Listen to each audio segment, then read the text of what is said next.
কুমিল্লার বরুড়ায় পথসভায় দেয়া বক্তব্যে জনগণের দাবি সাপেক্ষে কুমিল্লাকে বিভাগ ও জেলায় একটি কৃষি বিশ্ববিদ্যালয় প্রতিষ্ঠার প্রতিশ্রুতি দেন প্রধানমন্ত্রী তারেক রহমান।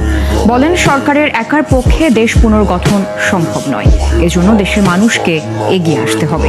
পর্যায়ক্রমে নির্বাচনী ইশতেহারের প্রতিটি প্রতিশ্রুতি বাস্তবায়নের কথাও পুনর্ব্যক্ত করেন সরকার প্রধান। মোহাম্মদ হোসাইনের প্রতিবেদনে বিস্তারিত। নির্বাচনী প্রতিশ্রুতি বাস্তবায়ন ও তৃণমূলের সাংগঠনিক ভিত মজবুত করতে প্রধানমন্ত্রী তারেক রহমানের এই দিনব্যাপী কুমিল্লা চাঁদপুর সফর। শনিবার সকালে রাজধানীর গুলশানের বাসভবন থেকে সড়ক পথে রওনা হন প্রধানমন্ত্রী। যাত্রাপথে দলীয় নেতাকর্মী থেকে সাধারণ মানুষের উচ্ছ্বাস আর ভালোবাসায় সিক্ত হন তিনি। দুপুর 1:30টায় কুমিল্লার বরুড়ার লক্ষ্মীপুর বাজার মাঠে পথসভায় যোগ দেন প্রধানমন্ত্রী তারেক রহমান।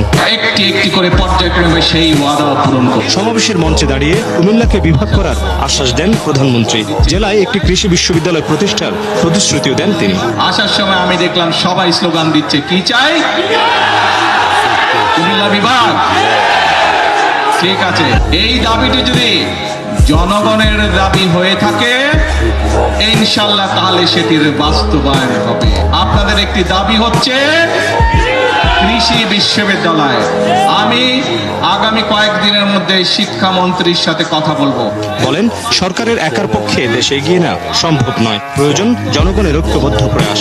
পরবর্তী কাজ হচ্ছে দেশকে পুনর্গঠন করা, দেশকে সামনের দিকে নিয়ে যাওয়া, দেশের মানুষের জন্য ব্যবসা বাণিজ্য চাকরি বাকরি এগুলি নিশ্চয়তা বিধান করা, দেশের মা বোনরা যাতে স্বাবলম্বী হতে পারে সেটি শিক্ষায় হোক অথবা অর্থনৈতিক ভাবেও সেই ব্যবস্থা গ্রহণ করা, দেশে যাতে মিল কারখানা তৈরি হতে পারে, দেশে যাতে বেকার সমস্যার সমাধান হতে পারে সেই জন্য কাজ করতে হবে। পরে চাঁদপুরের শাহরাস্তিতে খোর্দখাল পুনঃখনন কার্যক্রমের উদ্বোধন করেন প্রধানমন্ত্রী। নিজ হাতে কোদাল চালিয়ে অংশ নেন খনন কাজে।